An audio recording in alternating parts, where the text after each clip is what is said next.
Hello my dear students, आज शुरू करते हैं class 10th science chapter 2 acids bases and salts. और जो हमारा टॉपिक है आज का, यहाँ से शुरुआत करते हैं क्योंकि इससे पहले के टॉपिक्स हमारे कवर हो चुके हैं। तो शुरू करते हैं reactions of metallic oxides with acids, यानी जितने भी मेटल के ऑक्साइड्स होते हैं वो एसिड से किस तरीके से रिएक्ट करते हैं। तो एक छोटी सी एक्टिविटी है इसमें, इसको पढ़ लेते हैं एक बार। 2.7 take a small amount of copper oxide in a beaker. एक बीकर में थोड़ी सी मात्रा में कॉपर ऑक्साइड लेते हैं and add dilute hydrochloric acid slowly while stirring. और धीरे धीरे क्या करते हैं, डाइल्यूट हाइड्रोक्लोरिक एसिड उसमें डालते हैं और उसको स्टीर करते हैं, हिलाते हैं उसको किसी ग्लास रोड की हेल्प से। Note the colour of the solution, और जो सोल्यूशन का कलर होता है उसको नोट करते हैं अपने पास। What has happened to the copper oxide, copper oxide में क्या होता है। ये छोटी सी एक्टिविटी है, इसमें करने से पता लग जाएगी कि किस तरीके से उसमें चेंजेस आते हैं। You will notice that the colour of solution becomes blue green and the copper oxide dissolves. आप इसमें नोटिस करेंगे कि जो कलर जो होता है वो सॉल्यूशन का वो कैसा हो जाता है, ब्लू ग्रीन हो जाता है, और कॉपर ऑक्साइड डिजॉल्व हो जाता है, घुल जाता है। The blue green colour of the solution is due to the formation of copper oxide, copper chloride. यानी ब्लू ग्रीन जो कलर होता है सॉल्यूशन का वो किसकी वजह से होता है, due to the formation of copper chloride in the reaction. Reaction में जो कॉपर क्लोराइड बना है उसकी वजह से होता है। The general reactions between a metal and an acid can be written as. Generally जो भी ये एक वर्ड इक्वेशन दे रखी है कि जितने भी मेटल ऑक्साइड्स होते हैं वो एसिड से रिएक्ट करके क्या बनाते हैं, अपने कॉरस्पॉन्डिंग सॉल्ट बनाते हैं और वाटर बनाते हैं। नेक्स्ट देखते हैं, now right and balance the equation for the above reaction. तो जो ऊपर जो रिएक्शन है उसके लिए हम क्या कर सकते हैं, एक इक्वेशन भी लिख सकते हैं, उसको बैलेंस भी कर सकते हैं। Since metallic oxides react with acids to give salts and water similar to the reaction of a base with an acid, metallic oxides are said to be basic oxides। यानी जितने भी मेटल के oxides होते हैं वो acid के साथ में रिएक्ट करते हैं और क्या देते हैं, सॉल्ट और water. Similar to the reaction of base, बिल्कुल ये रिएक्शन उसी तरीके से होती है जिस तरीके से जो बेस होता है वो रिएक्ट करता है एसिड के साथ में और क्या फॉर्म करता है, मेटेलिक ऑक्साइड्स, और जिनकी नेचर कैसी होती है, बेसिक नेचर होती है, क्योंकि मेटल के जितने भी ऑक्साइड्स होते हैं वो बेसिक नेचर के होते हैं। नेक्स्ट आता है reaction of non metallic oxides with base. यानी जो नॉन मेटेलिक ऑक्साइड जो होते हैं अगर वो बेस के साथ में रिएक्ट करते हैं तो उसकी रिएक्शन किस तरह की होगी। ये so the reaction between carbon dioxide and calcium hydroxide. Calcium hydroxide को लाइम वाटर भी कहते हैं। कैल्शियम हाइड्रोक्साइड का जो कॉमन नेम होता है वो लाइम वाटर होता है। इन एक्टिविटी 2.5, तो इसमें आपने क्या देखा, जो रिएक्शन हुई है कार्बन डाइऑक्साइड और कैल्शियम हाइड्रोक्साइड के बीच में, जो आपने एक्टिविटी 2.5 पढ़ी थी उसमें क्या था, कैल्शियम हाइड्रोक्साइड रिएक्ट करता है कार्बन डाइऑक्साइड के साथ में और क्या फॉर्म करता है, कैल्शियम कार्बोनेट फॉर्म करता है, जिसकी वजह से उसका कलर कैसा हो जाता है, मिल्की कलर हो जाता है। Calcium hydroxide which is a base, calcium hydroxide क्या है, एक बेस है। रिएक्ट्स विद कार्बन डाइऑक्साइड, जो कार्बन डाइऑक्साइड के साथ में रिएक्ट करता है to produce salt and water, जिसमें सॉल्ट फॉर्म होता है और water. Since this is similar to the reaction between a base and an acid, ये रिएक्शन उसी के सिमिलर होती है जिस तरीके से एक बेस एसिड के साथ में रिएक्ट करता है। We can conclude that non metallic oxides are acidic in nature. तो हम ये निष्कर्ष निकाल सकते हैं कि जितने भी नॉन मेटेलिक ऑक्साइड्स होते हैं उनकी जो नेचर होती है कैसी होती है, वो एसिडिक नेचर होती है। इसके बाद टॉपिक आता है, what do all acids and all basis have in common. मतलब एसिड्स में जितने भी एसिड्स होते हैं, जितने भी बेसिस होते हैं, उनमें कॉमन क्या होता है। In section 2.1 we have seen that all acids have similar chemical properties. हमने ये देखा है कि जितने भी एसिड्स होते हैं सभी की जो केमिकल प्रॉपर्टीज होती है वो लगभग एक जैसी होती है, सिमिलर होती है। What leads to this similarity in properties, जो क्या बताता है, उसकी जो प्रॉपर्टीज होती है उसमें सिमिलरिटी को बताता है। We saw an activity 2.3 that all acids generate oxygen hydrogen gas on reacting with metals. Activity में 2.3 में हमने क्या देखा कि जितने भी एसिड्स होते हैं वो क्या करते हैं, हाइड्रोजन गैस को जनरेट करते हैं, बनाते हैं जब रिएक्ट करते हैं मेटल के साथ में। So hydrogen seems to be common to all acids, यानी जितने भी एसिड्स होते हैं हाइड्रोजन उसमें कॉमन हाइड्रोजन क्या होता है, कॉमन होता है, क्योंकि वही फॉर्म होता है सभी में। Let us perform an activity to investigate whether all compound, जितने भी कंपाउंड्स होते हैं कंटेनिंग हाइड्रोजन आर एसिडिक, यानी जितने भी कंपाउंड्स होते हैं जिनमें हाइड्रोजन होती है वो क्या होती है, एसिडिक नेचर के होते हैं। यानी हाइड्रोजन आयन कंसंट्रेशन पे डिपेंड करती है एसिडिटी। इसके बाद एक छोटी सी एक्टिविटी आ गई इसमें 2.8, take solutions of glucose, alcohol, hydrochloric acid, sulphuric acid etcetera. तो कुछ सॉल्यूशंस लेते हैं हमारे पास में, ग्लूकोज का सॉल्यूशन हो गया, अल्कोहल का हो गया, हाइड्रोक्लोरिक एसिड का हो गया और सल्फ्यूरिक एसिड का। Fix 2 nails on a cork, 2 nail जो होती है एक कॉर्क में फिट कर देते हैं। And place the cork in 100 ml beaker, और 100 ml बीकर में उसको रख देते हैं। Connect the nails to the 2 terminals of a 6 volt battery through a bulb and a switch as shown in figure 2.3। एक बार फिगर को देख लेते हैं कि किस तरीके से पूरा सेटअप होता है। ये पूरा सेटअप है। Acid solution in water conducts electricity, तो इसमें ये एक्टिविटी इस बात को प्रूव करती है कि वो सॉल्यूशन जिसमें एसिड होता है वो इलेक्ट्रिसिटी को कंडक्ट करता है। भाई अभी हमारे पास में कितने सॉल्यूशंस थे, अभी हमारे पास में अलग अलग तरह के सॉल्यूशंस मैंने बताए थे स्टार्टिंग में। सबसे पहले क्या बताया था, ग्लूकोज का सॉल्यूशन है हमारे पास में, अल्कोहल का है, हाइड्रोक्लोरिक एसिड का और सल्फ्यूरिक एसिड का। तो जो एसिड्स हैं, लास्ट वाले जो एसिड आप देख रहे हैं इसमें हाइड्रोक्लोरिक एसिड और सल्फ्यूरिक एसिड, अगर एसिड होते हैं तो इसमें इलेक्ट्रिसिटी कंडक्ट होती है, क्योंकि एसिड्स में क्या होता है, हाइड्रोजन आयन कंसंट्रेशन होता है। और इस पूरे सेटअप में आप क्या देख रहे हैं, 6 volt की बैटरी भी लगी हुई है, इसमें एक बल्ब लगा हुआ है, एक स्विच लगा हुआ है और बीकर है। बीकर में क्या रखा हुआ है, बीकर में है हाइड्रोक्लोरिक एसिड का एक सॉल्यूशन है। 2 आयरन नेल लगी हुई है कॉर्क में, रबर की कॉर्क रखी हुई है, और वहीं से आप देख सकते हैं कि इलेक्ट्रिसिटी कंडक्ट हो रही है, क्योंकि बल्ब ग्लो कर रहा है। अगर बल्ब ग्लो करता है तो इसका मतलब इलेक्ट्रिसिटी कंडक्ट हो रही है इसमें। Now pour some dilute hydrochloric acid in the beaker and switch on the current, उसमें एसिड डालते हैं और उसके बाद करंट स्विच ऑन करते हैं तो करंट उससे फ्लो करता है। Repeat with dilute sulphuric acid, ऐसा ही हम रिपीट करते हैं सल्फ्यूरिक एसिड के साथ में। व्हाट डू यू ऑब्जर्व, आप इसमें क्या ऑब्जर्व करते हैं, repeat the experiment separately with glucose alcohol solution, what do you observe now. उसके बाद आप अलग अलग सॉल्यूशंस में क्या क्या चीज़ ऑब्जर्व करते हैं। Does the bulb glow in all cases, क्या सारे केसेस में बल्ब ग्लो करता है। तो ये यहाँ पे कंक्लूजन भी है इसका, देख लेते हैं क्या है इसमें। The bulb will start glow in the case of acids, जहाँ पे 2 एसिड आते हैं, मैंने 2 एसिड के बाद नाम बताए थे, इसमें हाइड्रोक्लोरिक एसिड और सल्फ्यूरिक एसिड, दोनों में क्या होता है, बल्ब ग्लो करता है as shown in figure 2.3। But you will observe, लेकिन आप ये ऑब्जर्व करेंगे that glucose and alcohol solution do not conduct electricity, जो ग्लूकोज और अल्कोहल का जो सोल्यूशन होता है वो इलेक्ट्रिसिटी को कंडक्ट नहीं करता है। Glowing of bulb indicates that there is a flow of electric current through the solution. अगर बल्ब ग्लो करता है, बल्ब अगर जलता है, तो इसका मतलब ये किसी बात को इंडिकेट कर रहा है कि उसमें करंट का फ्लो कंडक्ट हो रहा है इसके अंदर। The electric current is carried through the solution bye ions. और एक चीज़ और होती है कि जो करंट का जो करंट जो कैरी करता है उसके अंदर जो करंट फ्लो करता है वो किसकी वजह से करता है, क्योंकि सॉल्यूशंस के अंदर क्या होते हैं, आयंस फ्री होते हैं। अगर आयन फ्री होंगे किसी सॉल्यूशन में तो उससे इलेक्ट्रिसिटी कंडक्ट होगी, अदरवाइज नहीं होगी। Since the cation present in acids is H+, का मतलब होता है इसमें हाइड्रोजन आयन जो होता है वो क्या होता है, प्रेजेंट होता है कैटायन के रूप में। This suggest that acid produce hydrogen ion, ये इस बात को सजेस्ट करता है कि जितने भी एसिड्स होते हैं वो क्या करते हैं, हाइड्रोजन आयन को प्रोड्यूस करते हैं। Hydrogen ion in solution which are responsible for their acidic properties, जो हाइड्रोजन आयन सोल्यूशन जो होता है जो किसके लिए रिस्पॉन्सिबल है, एसिडिक प्रॉपर्टीज़ के लिए रिस्पॉन्सिबल है, क्योंकि एसिड्स के अंदर क्या होता है, हाइड्रोजन आयन कंसनट्रेशन होता है, जिसकी वजह से वो एसिडिक नेचर होती है उनकी। Repeat the same activity using alkalis such as sodium hydroxide, calcium hydroxide etcetera.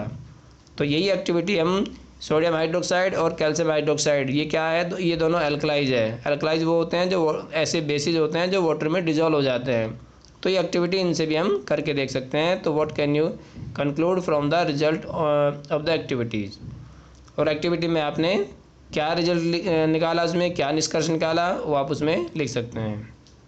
Next आता है what happens to an acid और a base in a water solution. अगर वाटर में सॉल्यूशन बनाते हैं एसिड का या बेस का, तो उसमें क्या होता है। Do acids produce ions only in aqueous solution, क्या केवल एक्वस सॉल्यूशन में ही एसिड जो होते हैं हाइड्रोजन आयन को प्रोड्यूस करते हैं।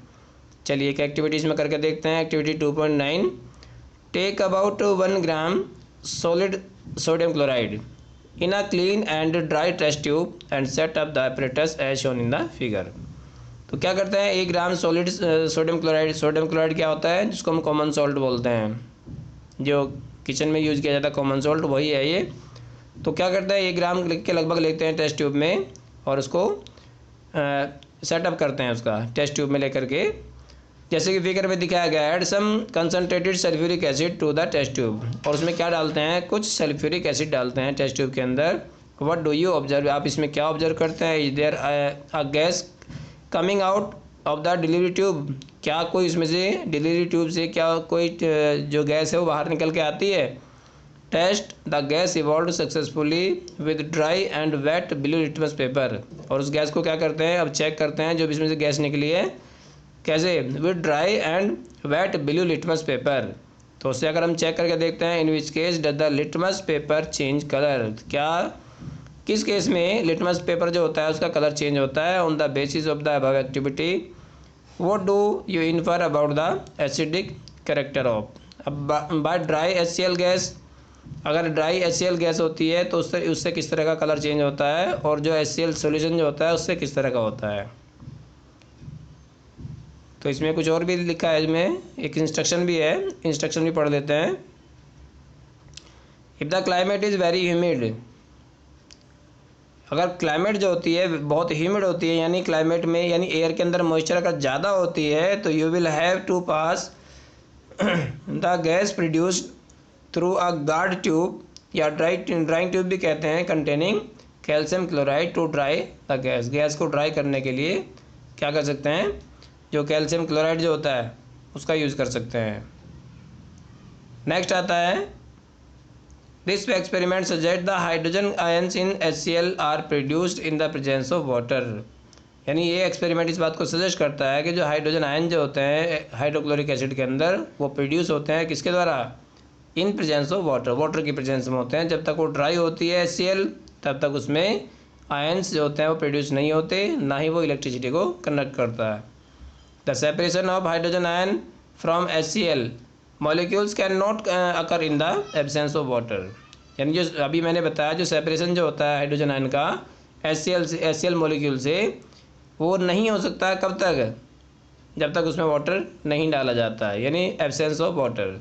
अगर वाटर की एब्सेंस होती है तो उसमें हाइड्रोजन आयन जो होते हैं वो फ्री नहीं होंगे, सेपरेट नहीं होंगे।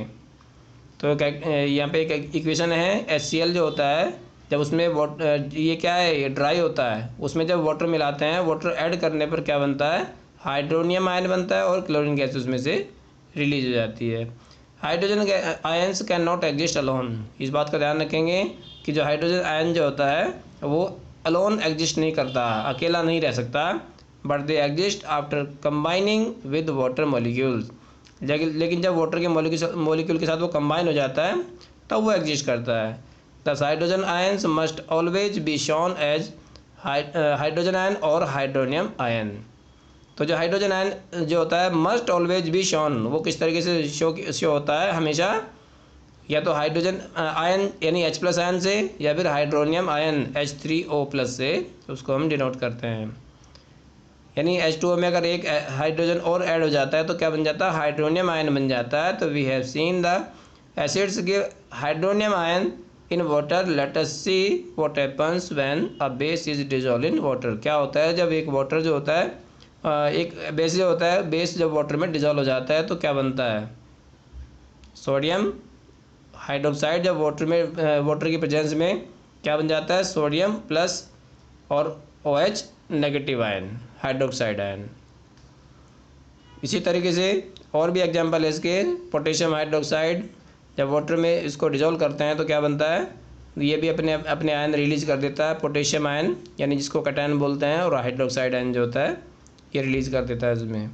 ऐसे ही मैग्नीशियम हाइड्रोक्साइड है, उसमें भी Mg आयन जो होता है और हाइड्रोक्साइड आयन। अब आप सभी में देख रहे होंगे जितने भी बेसिस जो होते हैं वो क्या करते हैं, हाइड्रोजन आयन को जनरेट करते हैं। ये नीचे लिखा भी है, basis generate hydroxide ions in water, यानी जितने भी बेसिस होते हैं अगर हम उसको वाटर में डिजोल्व करते हैं तो हाइड्रोक्साइड आयन, वो हाइड्रोक्साइड का मतलब यहाँ OH नेगेटिव होता है। Bases which are soluble in water are called alkalis, यानी जितने भी बेसिस होते हैं वो उनमें जितने भी वाटर में डिजोल्व हो जाते हैं बेसिस, वो सारे एल्कलाइज कहलाते हैं। तो अभी थोड़ा सा और जान लेते हैं एल्कलाइज के बारे में। All basis do not dissolve in water, जितने भी बेसिस होते हैं सभी वाटर में डिजोल्व नहीं होते। मैंने ऊपर अभी बताया कि जो बेसिस वाटर में डिजोल्व हो जाते हैं केवल उनको एल्कलाइज कहते हैं, सारे बेसिस वाटर में डिजोल्व नहीं होते। An alkali is a base that dissolve in water, एक एल्कलाई क्या होता है, एक ऐसा बेस होता है जो वाटर में डिजोल्व हो जाता है। दे आर सोपी टू टच, उसका टच कैसा होता है, चिकना होता है, साबुन के जैसा होता है। बिटर, और टेस्ट कैसा होता है उसका, कड़वा होता है। एंड कोरोजिव नेचर का होता है, नुकसान पहुंचाने वाला होता है। नेवर टेस्ट और touch them as they may cause harm, उसको कभी टेस्ट ना करे, इसको टच ना करे क्योंकि वो हार्म कर सकता है। क्यों, क्योंकि स्ट्रॉन्ग होता है, स्ट्रॉन्ग बेस। जिस तरीके से स्ट्रॉन्ग एसिड और या उसी तरीके से स्ट्रॉन्ग बेस भी होता है जिसको हम टेस्ट नहीं कर सकते, जिसको हम टच नहीं कर सकते। Which of the bases in the table 2.1 are alkalis, यानी जितने भी इसमें टेबल में दिए वो सब क्या थे, एल्कलाइज थे। Now as we have identified that all acids generate hydrogen ion and all bases generate hydroxide ion, हमने ये आइडेंटिफाई किया, ये हमने पहचाना कि जितने भी एसिड्स होते हैं वो सभी हाइड्रोजन आयन को जनरेट करते हैं, या लेकिन जितने भी बेसिस होते हैं वो हाइड्रोक्साइड आयन को जनरेट करते हैं। We can view the neutralisation reaction as follows.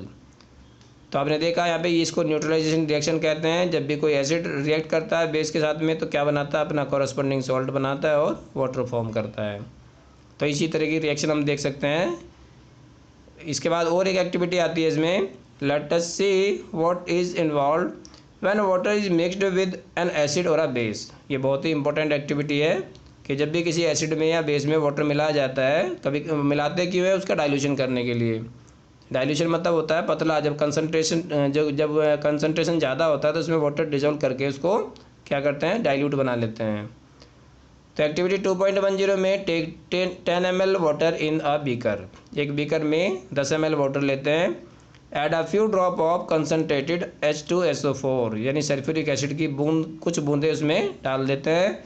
To it and swirl the beaker slowly, और क्या करते हैं, बीकर को धीरे धीरे हिलाते हैं। Touch the base of the beaker, उसके बीकर का जो बेस होता है उसको टच करके देखते हैं। Is there a change in temperature, क्या टेम्परेचर में कुछ आपको चेंज नज़र आता है, क्या बीकर जो होता है नीचे से गर्म हो जाता है। इज दिस एन एक्सोथर्मिक और एंडोथर्मिक प्रोसेस, और ये प्रोसेस जो होगा उसको हम क्या कहेंगे, एक्सोथर्मिक कहेंगे या एंडोथर्मिक कहेंगे। तो ये सारी बातें इसमें पता लगेगी इस एक्टिविटी के थ्रू, क्योंकि वाटर जब उसमें डिजोल्व करते हैं और बूंद बूंद करके सल्फ्यूरिक एसिड डालते हैं तो क्या होता है, उसमें टेम्परेचर बढ़ जाता है। और जब टेम्परेचर बढ़ता है तो क्या होगा, उस तरह की रिएक्शन को क्या कहते हैं, जिसमें हीट रिलीज होती है, उसको बोलते हैं एक्सोथर्मिक। तो ये एक्सोथर्मिक प्रोसेस हुआ। Repeat the above activity with sodium hydroxide pellets and record your observations. या आप इसमें देख सकते हैं, यहाँ पे कुछ इंस्ट्रक्शन भी हमें, इंस्ट्रक्शन में क्या होता है, वार्निंग दी हुई है। वार्निंग साइन इसमें है displayed on containers containing concentrated acids and bases. जो भी एसिड या बेस जो भी कंसनट्रेटेड होते हैं उसके कंटेनर्स पे वार्निंग होती है। ये वार्निंग का साइन इसमें लगा हुआ है कि उसको टच ना करें, अगर उसको हम टच करते हैं तो ये कोरोजिव नेचर का होता है, ये हमें हार्म कर सकता है, ये हमारे हाथ को या हमारी स्किन को जला सकता है। चलिए और देखते हैं। अभी नेक्स्ट आता है एक्सोथर्मिक वन। मैंने जैसे कि बताया था अभी कि ये प्रोसेस होता है, the process of dissolving an acid और a base in water is highly exothermic. क्या होता है, जब किसी एसिड या बेस में वाटर अगर मिलाते हैं, यानी वाटर में मिलाते हैं, वाटर नहीं डालते इसके अंदर, क्योंकि वाटर अगर इसके अंदर डाल दे तो ये क्या हो सकता है, इसमें आग लग सकती है। तो ये एक्जोथर्मिक रिएक्शन होती है। Care must be taken while mixing concentrated nitric acid और सल्फ्यूरिक एसिड विद वाटर। जब भी मिक्स करते हैं वाटर को नाइट्रिक एसिड में या सल्फ्यूरिक एसिड में, क्योंकि दोनों ही स्ट्रॉन्ग होते हैं, कंसनट्रेटेड जब होते हैं तब जब उसमें वाटर मिलाते हैं तो बहुत ही ध्यान देने की उसमें ज़रूरत होती है, बहुत ही केयर करने की ज़रूरत होती है उस time. The acid must always be added slowly to water with constant stirring. अब ये भी ध्यान करना है कि एसिड में वाटर को नहीं मिलाना है, क्या करना है, वाटर में एसिड को डालना है, ऐड करना है, और वो भी ड्रॉप बाय ड्रॉप करके, बहुत स्लोली, बहुत धीरे धीरे डाला जाता है, नहीं तो ये इसमें आग लग सकती है। The water is added to the concentrated acid and the heat generated may cause the mixture to splash out and cause burn. तो इसमें क्या होता है, हीट निकलने की वजह से ये बर्निंग का कोज भी हो सकता है, जिसकी वजह से जल भी सकता है कुछ। The glass container may also break due to excessive local heating. और जो ग्लास कंटेनर जिसमें आप ये डाइल्यूशन कर रहे हैं, क्या हो सकता है, वो भी ब्रेक हो सकता है, टूट सकता है गर्म होने की वजह से।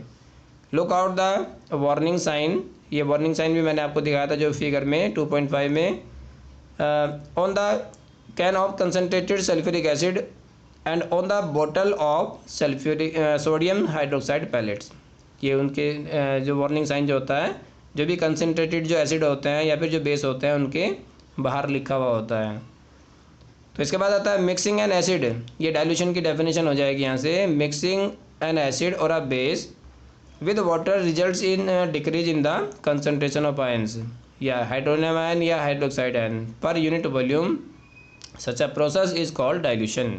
इसी प्रोसेस को क्या कहते हैं, डाइल्यूशन कहते हैं।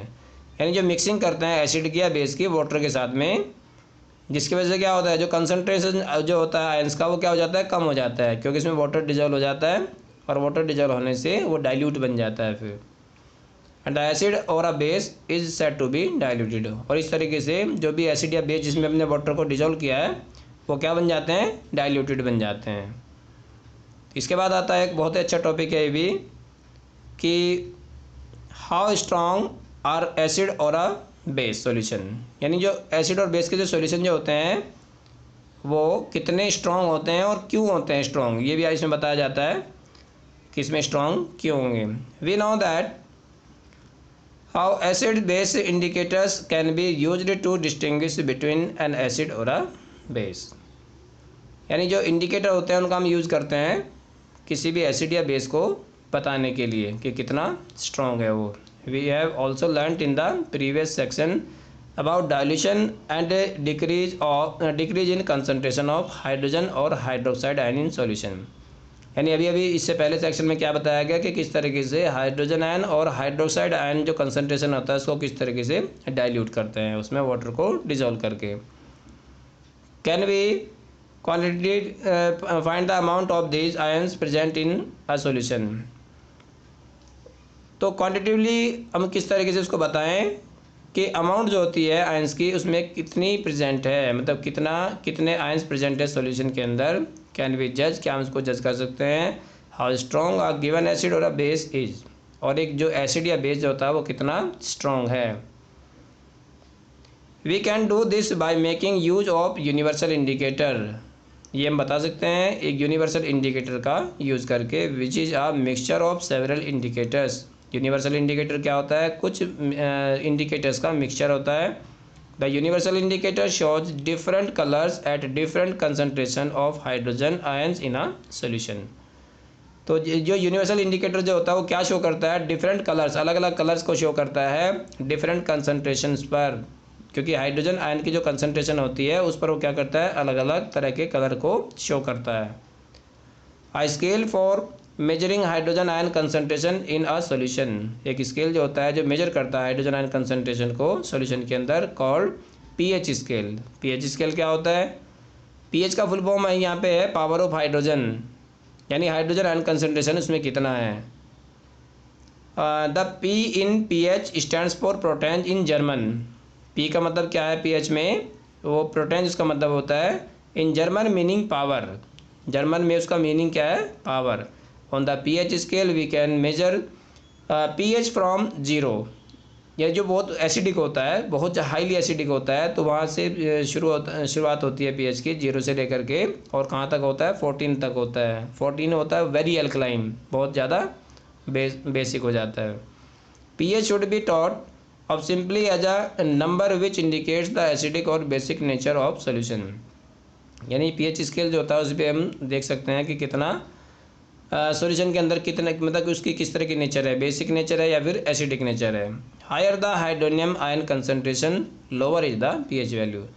जैसे जैसे हाइड्रोनियम आयन कंसनट्रेशन बढ़ता है पीएच वैल्यू कम होती चली जाती है, और जो उसका एसिडिक इफेक्ट जो होता है वो स्ट्रॉन्ग होता चला जाता है। The pH of a neutral solution is 7। अगर पीएच न्यूट्रल जो पीएच की वैल्यू अगर 7 है तो इसका मतलब सॉल्यूशन कैसा है, न्यूट्रल है। Values less than 7 on the pH scale, अगर जितने भी वैल्यूज है 7 से नीचे की स्केल पर रिप्रेजेंट एन एसिडिक सॉल्यूशन। यानी इसका मतलब क्या है कि अगर पीएच वैल्यू 7 से कम है तो ये सारे जितने भी सॉल्यूशंस होंगे तो वो सब एसिडिक नेचर के होंगे। At the pH value increases from 7 to 14, और जैसे जैसे पीएच वैल्यू 7 से ऊपर बढ़ती है 14 की तरफ, it represents an increase of in hydroxide ion concentration in the solution. यानी सॉल्यूशन के अंदर हाइड्रोक्साइड आयन जो होता है, हाइड्रोक्सिल भी उसको बोलते हैं, उसका कंसनट्रेशन बढ़ता चला जाता है। That is increase in the strength of alkalis, जिससे जो एल्कलाइज जो होता है, बेस जो होता है उतना ही ज़्यादा स्ट्रॉन्ग होता चला जाता है। Generally paper impregnated with the universal indicator is used measuring pH. यानी जो आमतौर पर जो पेपर जो होता है जो यूज़ किया जाता है उसके अंदर वो क्या होता है, यूनिवर्सल इंडिकेटर की तरह से उसको लिया जाता है, और जो पीएच को मेजर करता है। One such paper is shown figure, एक पेपर जो है इसमें दिखाया गया है, इसको आप देख सकते हैं यहाँ पर कि सबसे बीच में आप देख रहे हैं न्यूट्रल की वैल्यू कितनी है 7, और जैसे जैसे आप हाइड्रोजन आयन कंसनट्रेशन बढ़ता जा रहा है लेफ्ट साइड में, वैसे वैसे क्या होता है, एसिडिक जो इफेक्ट होता है वो भी इंक्रीज होता चला जाता है। 0 की तरफ जैसे बढ़ते हैं, 7 से 0 की तरफ जैसे चलते हैं, उसी तरीके से हाइड्रोजन आयन कंसनट्रेशन जो है इंक्रीज होता चला जाता है और एसिडिक नेचर बढ़ती चली जाती है। इसी तरीके से 7 से अगर 14 की तरफ चलते हैं, 7 से 14 की तरफ अगर बढ़ते हैं तो इसमें हाइड्रोक्साइड आयन जो होता है वो बढ़ता चला जाता है, और जो नेचर होती है सॉल्यूशन की वो कैसी होती चली जाती है, बेसिक, और ज़्यादा बेसिक होती चली जाती है, इंक्रीज होती चली जाती है इसमें। तो इससे हम देख सकते हैं कि सॉल्यूशन जो होता है वो न्यूट्रल है या एसिडिक है या फिर बेसिक नेचर का है। इसके बाद यहाँ पे एक एक्टिविटी दी है कि एक्टिविटी में भी आप देख सकते हैं पीएच के अलग अलग करके टेस्ट कर सकते हैं। बहुत सारी चीज़ें होती है, जैसे सलाइवा हो गया, तो सलाइवा में क्या होता है, खाने से पहले या खाने के बाद लेमन जूस हो गया। इसके बाद में कलरलेस जो एरेटेड ड्रिंक होती है, कैरेट जूस होता है, coffee, tomato juice, tap water, है ना, 1 हाइड्रोक्साइड सोडियम हाइड्रोक्साइड हो गया या फिर हाइड्रोक्लोरिक एसिड हो गया। तो इन सब का क्या कर सकते हैं हम, पीएच वैल्यू चेक कर सकते हैं, और उनका कलर भी जो होता है पीएच स्केल पर वो भी चेक किया जा सकता है, जिससे में क्या होगा, जो उसकी नेचर जो होगी सब्सटेंस की वो भी पता चल जाएगी। तो यहाँ भी एक छोटा सा जो है वही स्केल दिखाया गया है, पीएच स्केल। तो इसमें आप कलर भी देख सकते हैं अच्छे तरीके से। इसके बाद देखते हैं कि द स्ट्रेंथ ऑफ एसिड्स की जो स्ट्रेंथ होती है, यानी एसिड कितना स्ट्रॉन्ग होगा या बेस जो होता है वो कितना स्ट्रॉन्ग होगा, depend on the number of hydrogen ions and hydroxide ions produce respectively. यानी सॉल्यूशन में जो हाइड्रोजन आयन कंसनट्रेशन है या फिर जो हाइड्रोक्साइड आयन कंसनट्रेशन है, यानी कौन सा कंसनट्रेशन ज़्यादा है। अगर हाइड्रोजन आयन कंसनट्रेशन ज़्यादा है तो इसका मतलब एसिड क्या है, स्ट्रॉन्ग, और अगर हाइड्रोक्साइड आयन कंसनट्रेशन उसमें ज़्यादा है तो इसका मतलब वो बेस है, बेसिक नेचर का है। If we take hydrochloric acid and acetic acid on the same concentration, यदि सेम कंसनट्रेशन पे क्या क्या ले, हाइड्रोक्लोरिक एसिड ले ले और एसिटिक एसिड ले ले, से 1 मोलर, 1 मोल उसका मान के चले, then these produce different amounts of hydrogen ion. तो दोनों के अंदर जो होते हैं हाइड्रोजन आयन कंसनट्रेशन जो होती है वो डिफरेंट होती है, अलग अलग होती है। Acids that give rise to more hydrogen ions, यानी वो एसिड जिसमें ज़्यादा हाइड्रोजन आयन कंसनट्रेशन होता है, are said to be strong acid, उसे स्ट्रॉन्ग एसिड कहा जाता है। And acids that give less hydrogen ion concentration, यानी जो जिसमें हाइड्रोजन आयन जो होते हैं वो कम मात्रा में होते हैं, कम कंसनट्रेशन में होते हैं, are said to be weak acids, उन्हें वीक एसिड्स कहा जाता है। Can you now say what weak and strong bases are. इसी तरीके से बेसिस में भी होता है कि अगर हाइड्रोक्साइड आयन यानी जो OH आयन जो होते हैं अगर कंसनट्रेशन उसकी कम है तो बेस कैसा होगा, वीक बेस होगा। और hydrogen ion concentration OH ion concentration अगर ज़्यादा है तो बेस उतना ही स्ट्रॉन्ग हो जाएगा। तो आज की वीडियो में सिर्फ इतना ही था। आगे का और टॉपिक जानने के लिए मेरे साथ बने रहिए।